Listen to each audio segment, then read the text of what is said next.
Rise and shine, wild ones. It's Bernadette. I'm here with your pick a card tarot reading for Thursday, February 18th, 2021. You can probably tell at the outset by my tone of voice and, I don't know, every bit of energy flowing out of me. This is going to be a really different reading. And it is definitely an emotionally charged reading, not in a negative way at all. But for as much of the jokester as I love to be and naturally am, there is another side to me that when it comes to being deeply serious, deeply spiritual, deeply, all the buzzwords that people put, in association with metaphysicians and shamanic practitioners and whatever, uh, make no mistake, that's definitely a part of me too. So where I'm going with all of this is, your card for today is the Condor, which is the King of Swords. And the King of Swords in traditional tarot card meanings is, we've talked about this before. There are three sides to a sword, like there are three sides to a coin, the top, the bottom, and then that rim that goes around, the middle story.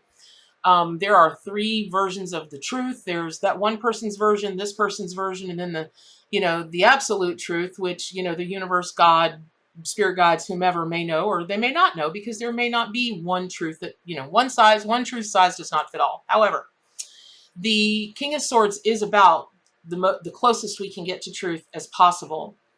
And condors have long been, I have a spirit, and people have asked me this, and let me repeat it if you haven't heard this.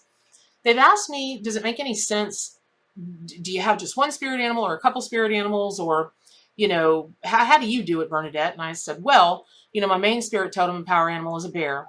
But then what has happened for me over time is I have an animal that represents each element. So for the element of air, I've worked with Condor slash vulture for, I can't even begin to remember how many decades it's been now. They're the birds that speak most to me and always have. So when I pulled this card and I sat in meditation this morning, man, it was nuts. I know I say that all the time, but this defies anything I've experienced in a really, really long time. So the first thing I was shown was everything Mexican. Mexican food. I heard Mexican music. I was told to put on, anything Mexican-y, Aztec-y, Peruvian, like any of that looking, wear it. I've got my my bear bracelet and my bear ring on. And these earrings are from an amazing retailer on Etsy who does Mexican tile jewelry. It's just gorgeous. I love it. And I thought, well, why, I know that California condors, which slash vulture, they do inhabit Mexico. Why am I being led to Mexico? And a picture of an ex-fiance popped up in my mind. And I thought, oh, here we go. Here we go. Okay, here we go. And I have to admit, I had a tussle with the spirit animals this morning. Listen, I talk about all this stuff and I teach all this stuff, but make no mistake, I have the same struggles that you all do sometimes, where I just don't want to believe what I see or I hear. The resistance is strong in this triple Scorpio. Listen, the only reason I can talk about it and teach about it is because I've been through it, right? And I've observed it in other people. So the person in question is, his name is Dante Garza. Please ignore the digital watermarks. I, of all people, am very, very, very sensitive to copyright issues. I actually bought this image from a retailer on eBay, and he hasn't gotten me a digital copy yet, but I am getting mailed the hard copy. And I didn't have a picture of Dante for any number of stupid reasons. When you're hot-headed and you're young and you break up with the love of your life and everything goes to shiitake mushrooms in a handbasket. So I was very fortunate to find this picture of him when I searched for him. Now, Dante, why this is important is, and why Mexico is important, is Dante was Mexican. And Dante unfortunately passed away of brain cancer at only 51. The bigger reason why all of this is coming in is when we talk about the King of Swords and we talk about the Condor, we're talking about a tremendous, tremendous, tremendous amount of power to manifest anything you want. And I mean anything you want. Now, at the time when I met Dante, I was just starting out in comedy. So it was years and years and years ago. I was 21, 22. He was much older than I. And for me getting into comedy, I lived in Orlando. There were these really great opportunities to enter comedy contests at the Laugh Zone. You guys might you guys from the United States, you might remember the Laugh Zone or the Funny Zone or whatever it was called. Clubs all around the United States, all under the same franchise. And what would happen is each weekend, the noobs, the newbies, you know, the fledgling comics, the unfunnies, they used to call us, we would perform for the professionals that were traveling, and they would, you know, they would give us feedback and how we could improve and what wasn't working and so on and so forth. Well, that weekend, Dante happened to be one of the traveling professionals. And if, for those of you that know Brett Butler, the comic, George Lopez, you know, some of the older ones, but even Ralphie May, who's older now, but back then was just a fledgling. Dante ran with them, and even more A-listers, you know, even more than that, and he wrote for them.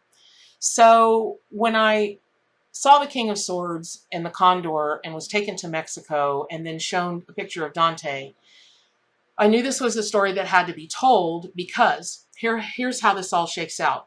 This is going to be a bit of a story. I hope you will hang in there with me. So I got a nastygram, because, you know, listen, y'all, those of you that want YouTube channels and you want to be visible on social media and whatever, you're going to get crazy people will email you the most heinous, hateful, nasty stuff. Mostly, like 99% of what I get is just so, oh my God, I'm just so grateful. It's so full of love. It's so full of support. It's so full of happiness. It's amazing. But this person wrote in, and they said, well, it's clear you're a fraud. You don't know anything you're talking about animals, because your own dog sleeps on what looks to be a ratty blanket. And if you cared about animals, you'd do better by your dog. And all I could do was laugh.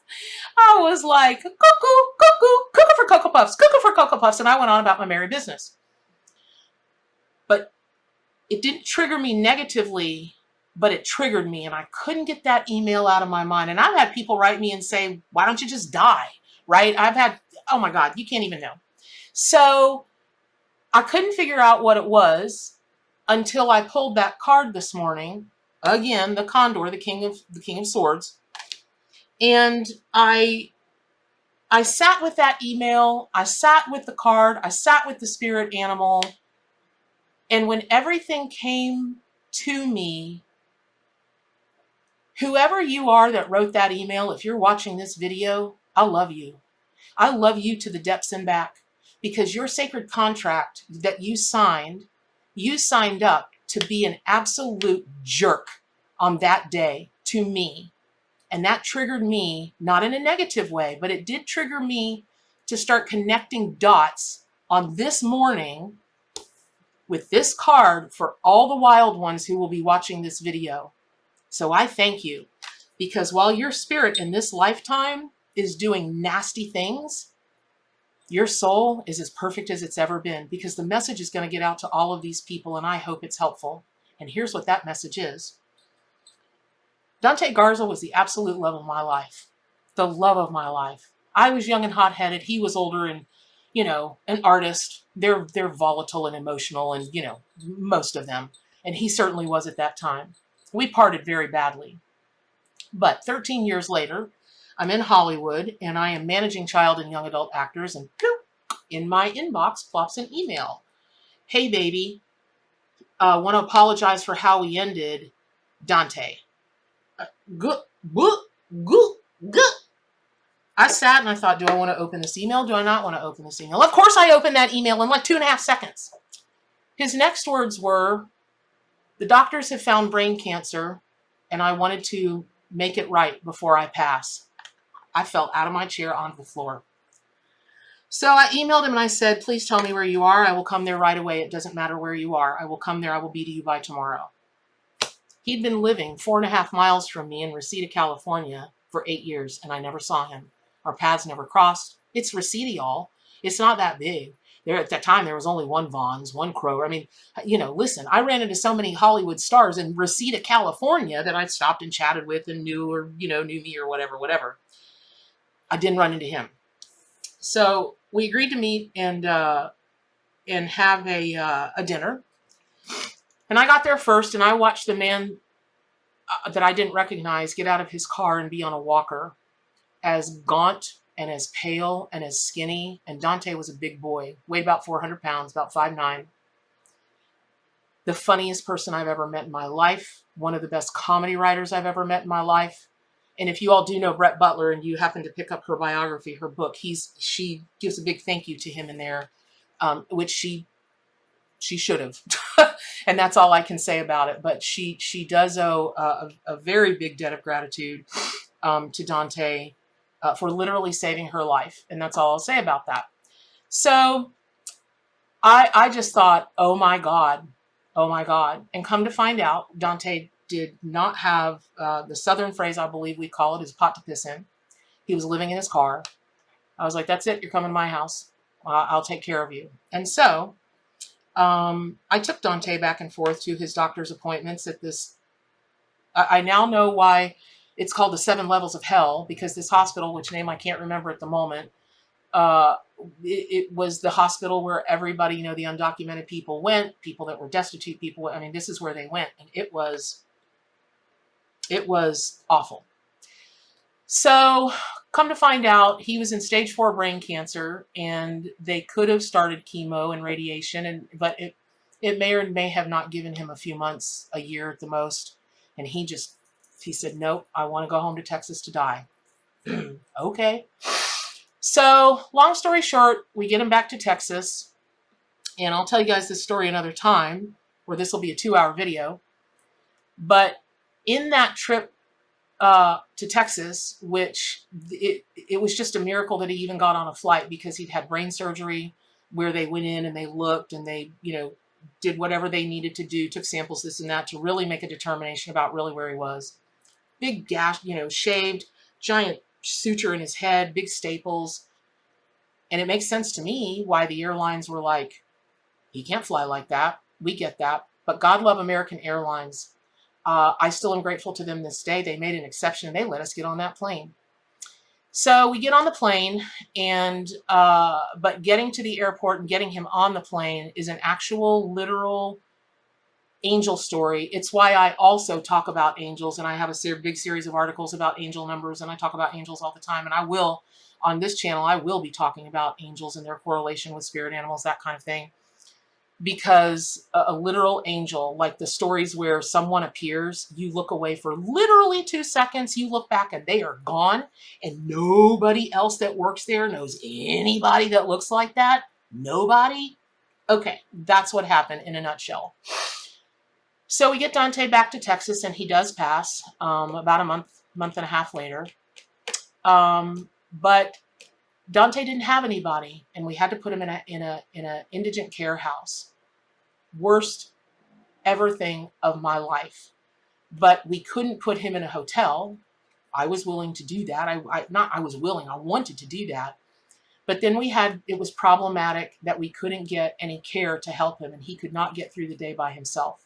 And this particular indigent care home could give him the level of medical care that he needed at the time. One of the worst periods of my absolute life. However, I am so grateful for the experience, and that his spirit chose me to be his caretaker while he exited this reality in one of the most tragic, painful ways possible. And to watch the light go out of the eyes of somebody who's so brilliant, not cool. It was not cool. But what I learned is, you know, we take a look at today, and we take a look at the sword being the tool of sacred scribing. So for those of you out there that are sitting around giving yourself all the excuses of why you can't do it, you shouldn't do it, you won't be successful, whatever this is you want to sacred scribe, stop it right now. This very moment. Stop it. This is a man who was still trying to write jokes when he couldn't remember who I was. But what he knew in the depths of his soul was writing jokes. It's the only thing that the cancer eating out his brain would allow him to remember. He couldn't hold a pen. This was, we clearly he couldn't. This was in the early days of computers, and he couldn't navigate a computer, but he could barely hold the pen. And he would have to mouth the jokes to me, and I would write them down for him.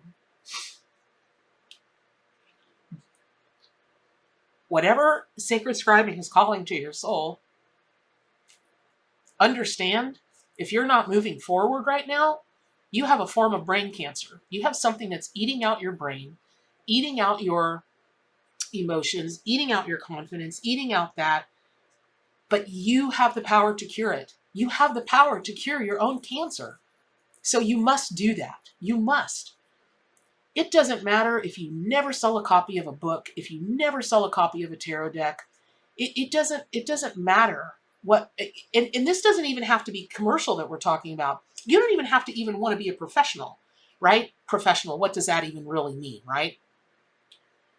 Even if it's just that you want to journal, even if you're a poetry writer and you want to enter, Granny Fanny's poetry contest in, gosh, what is that? Oh God, what is that? Goat Sweat, or I don't know. Somebody mentioned a town in Arkansas on the Frog Croak or something town in Arkansas. Fanny Granny's or Granny Fanny's little, and like 2 people enter. It's you and Granny Fanny, and you enter the contest. You don't even have to enter a contest. Just do it. The other thing that it taught me is the King of Swords. I promise you, at no moment have I been angry at the person that wrote that email. Not one bit. And I actually apologize for laughing at the person. They are clearly in so much pain. So much pain. So I apologize for laughing at them. I should have more compassion than that. But sometimes the comic just, the comic just takes over. So, which is a coping mechanism, right? Who doesn't know that? So, the King of Swords is a king that will fell that hammer swift and true, but it will also fell the sacred scribing swift and true, because that king will look at both sides of a situation, and probably, the in the middle side as well.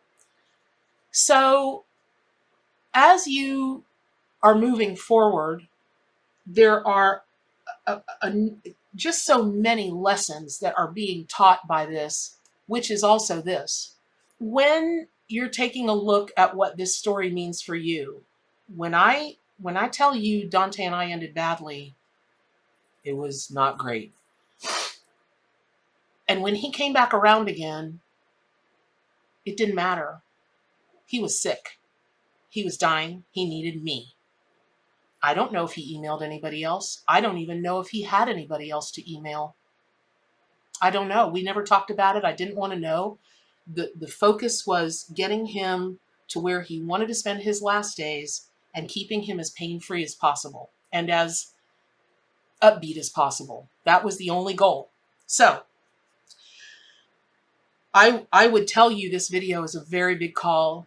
This Condor, the King of Swords, is a very, very big call to be strong enough to, even if you know the truth of something, even if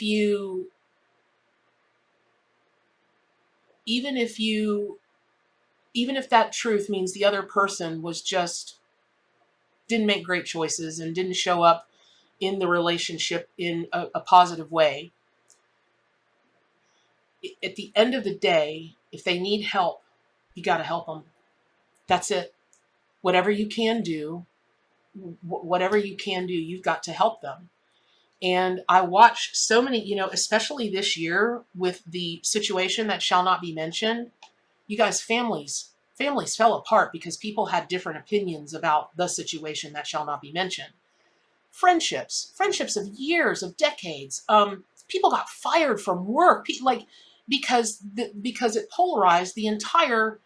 It just was so polarizing, and I was just looking around like, Oh my God, come on, y'all. And maybe that's some of the healing that has to be done. You got to take the first step. Now, let me also say this to the person who wrote in.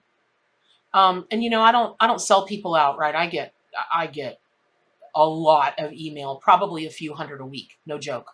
And I want to get back to every one of y'all. I just can't. I'm so sorry. I want to, I can't, and I'm not going to hire somebody to talk for me. Not because I don't want to spend the money, and not because I don't want you to get your response, but they're not me, and that would be disingenuous. You write in to talk to me, and I'm grateful for that, and I want to do more of that. Which, by the way, I'll announce it better when I'm in a better state of mind tomorrow. But I am going to start doing lives hopefully next week. I'm working on my multi-streaming game right now.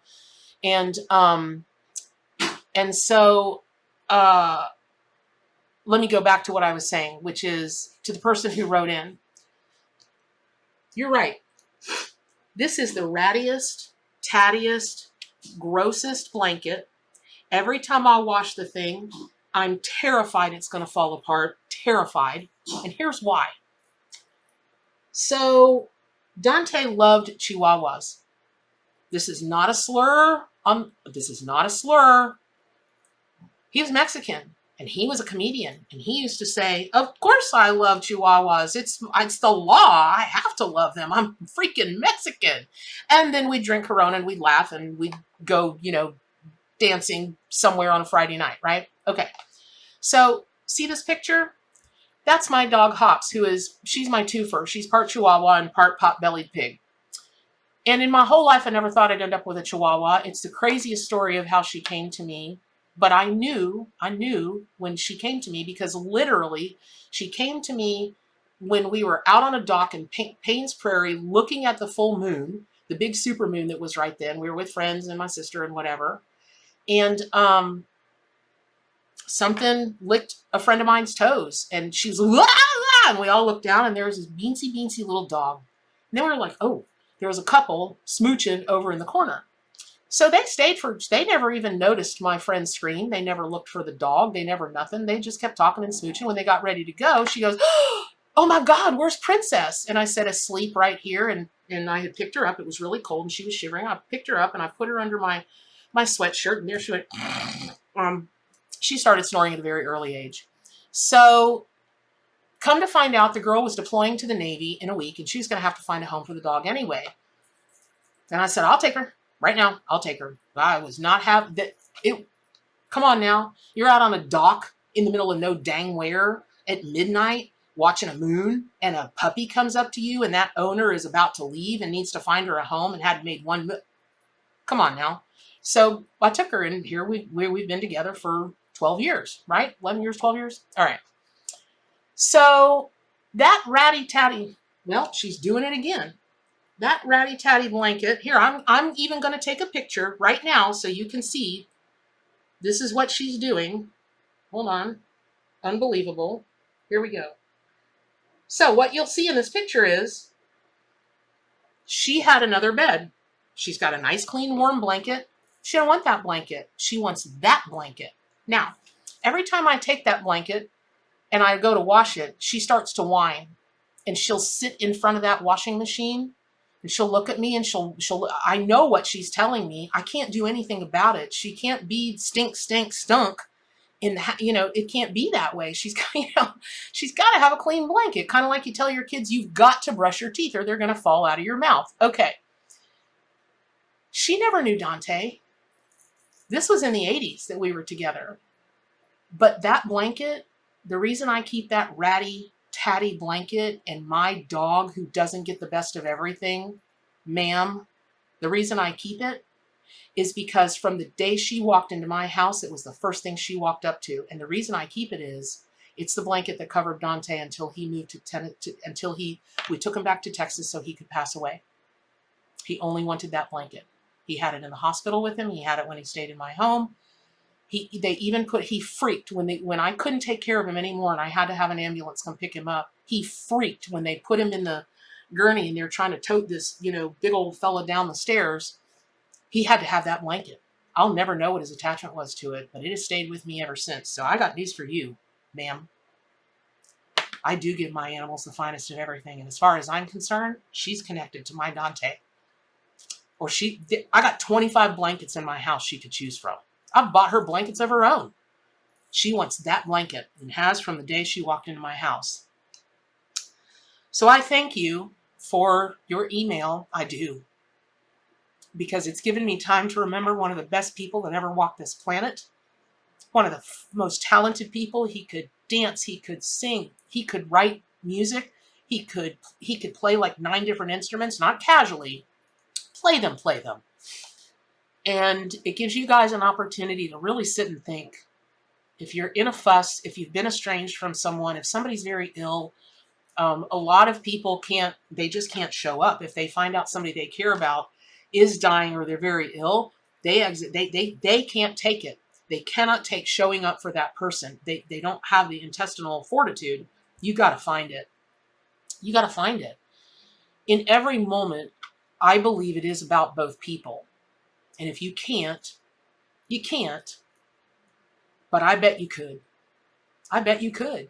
If you really sat and thought about when they do pass, how guilty and bad are you going to feel that you just couldn't? If you're the kind that can forgive yourself and say, well, I know they know that it would have done this to me or that to me or whatever. Okay.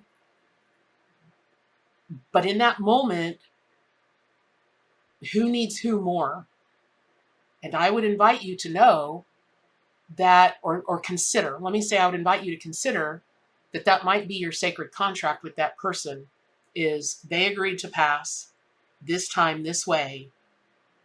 Could you find that strength as a spirit? Your soul has all the power in the world, has all the intestinal fortitude in the world. But as a spirit, could you gather your fortitude like the King of Swords would, like a Condor would, and can you fly? Can you ignore, can you find that strength to fly? Because that's what will happen. And when you are there in the last moments of someone's life, it is an incredibly sacred time, as all hospice nurses know, as all people that work with those that are in hospice care or anything like that have seen relatives through this time. You may be going through this time yourself. There are a lot of people that watch these videos, a lot of people that are in a lot of different states of life, stages of life. And if this is for you, you write me and you let me know, and I'll send you what you need. That will be one way that I could honor my Dante, is by doing that. So I thank you all very much for hanging in there. I hope this was helpful in any way. And again, I'm being told to repeat that to his end, to his last dying breath, Dante Garza was still trying to write jokes. It was the thing that was most important to him and the only reality that would show up in his mind that was decaying, and so decayed, he was crossing over into the other world as he was trying to write premise, setup, punch. I love you, Dante. I love all of you guys. I love you too, Hops. Even though you won't sleep on the blankets that I gave you except for that one. And above all, answer your soul's calling and stay wild.